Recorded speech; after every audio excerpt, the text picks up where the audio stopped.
সিংহের নাম রাখা হয়েছে সীতা।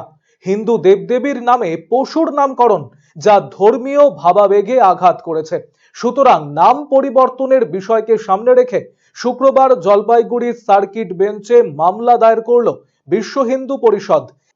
এই মামলায় secretary of state zoo authority এবং director of forest wildlife Bengal সাফারিকে পার্টি করা হয়েছে। আগামী মঙ্গলবার বিচারপতি সৌগত ভট্টাচার্যের সিঙ্গেল বেঞ্চে এই মামলার শুনানি শুরু হবে বলে জানা গিয়েছে।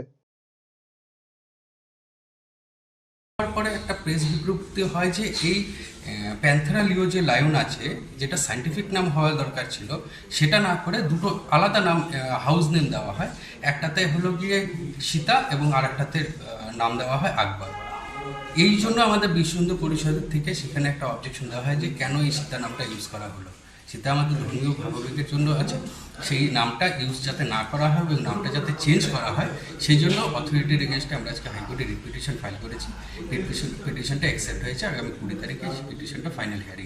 কোন অথরিটির উপরে এই দুটো অথরিটির আমরা এখানে করেছি। একটা হলো গিয়ে state secretary, state zoo authority, west government of West Bengal, আর একটা director of wildlife forest, director of forest wildlife Bengal safari, Siliguri.